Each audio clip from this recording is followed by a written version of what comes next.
Good morning. আজকে সকাল সকাল 6টার সময় ঘুম ভেঙে গেছে। ঘুম থেকে উঠে তোমাদেরকে তাই ভাবলাম দেখিয়ে দিই আমার মা সকাল সকাল কী করে, আর আমরাও ভোর ভোর উঠে গেলে কি করি। ভোর নয়, 6টা, কাটায় কাটায় একদম 6টা। যাই হোক, তোমাদের সবাইকে আমার চ্যানেলে স্বাগত। কেমন আছো তোমরা? আমি অনেক দিন বাদে, কারণ বাড়িটা চেঞ্জ করা হয়েছে, আবার একটা নতুন বাড়ি, আবার নতুন করে শুরু। তোমরা কেমন আছো আমাকে জানিও কমেন্টে। মা এখন অফিস যাবে আর আমরাও উঠে পড়লাম।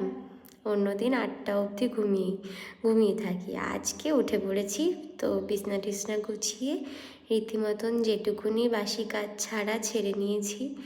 আমার কিন্তু জামাটাও চেঞ্জ করা হয়ে গেছে, এটা আমি পরে সকালে উঠে পড়লাম। একটু ঘরটা ঝেড়ে নিয়েছি, ঘর পরিষ্কার, তোমাদেরকে অল্পই দেখালাম, পুরোটা দেখাইনি। তারপরে স্নান করতে যাব যখন, তখন মুছে নেব। এখন আপাতত সকালটা তোমাদের সাথে শেয়ার করলাম। এখন ঘরটা ঝেড়ে নিয়ে তারপর আমি একটুখানি লেবু জল খাবো। আর তোমাদের দাদা ভাই, আমি একদিক সামলালে ও আর একদিক সামলে ফেলে। ও আমাকে বিট গাজর ঠিক গাজর কেটে বিট গাজর ভেজে দেবে। বিট গাজরটা আমার এখন শরীরের জন্য খুব দরকার, তাই আমার রক্ত কমে গেছে, তো বিট গাজর এই সমস্ত রক্তের ফলগুলো খাচ্ছি। আর সকালবেলায় নুন ছাড়া লেবু খাচ্ছি, একটা গোটা লেবু, পুরো এই গোল লেবুটা, গরম জলের মধ্যে, উষ্ণ গরম জলে। খেতে একটুও পারি না, খুব কষ্ট হয় খেতে। এদিক ওদিক ঘুরে ফিরে বসে বসে খেয়ে ফেলি শেষমেশ। খেতে তো হবে, শরীরের জন্য দরকার।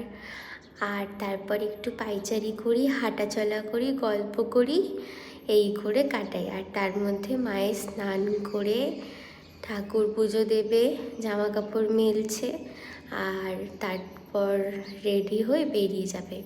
কোনো দিন মা খায় না, বাট আজকে খাবে। আর এটা হচ্ছে এই বাড়ির জেঠিমা। মায়ের পুজো দেওয়া হয়ে গেছে, তোমাদের সাথে একটু ওদেরও দেখা করিয়ে দিলাম, ওরা কেমন আছে। দুজন মারা গেছে জানো তো, 2টো মাছ। আর এই যে সকাল সকাল পনির দিয়ে বিট ভাজা, আর তো খাচ্ছে মাছের ঝোল দিয়ে রুটি। এবার মা অফিসের জন্য বেরিয়ে পড়ছে। তো আমি তোমাদেরকে এটুকুনি দেখিয়ে দিলাম যে মর্নিংটা কেমন হয়, বাদ বাকিটাও দেখাবো তোমাদেরকে। তার জন্য তো আমার সাথে থাকতে হবে, আমাকে সাবস্ক্রাইব করে। আর তোমরা তোমাদের মতামত কমেন্টে জানিও। টাটা।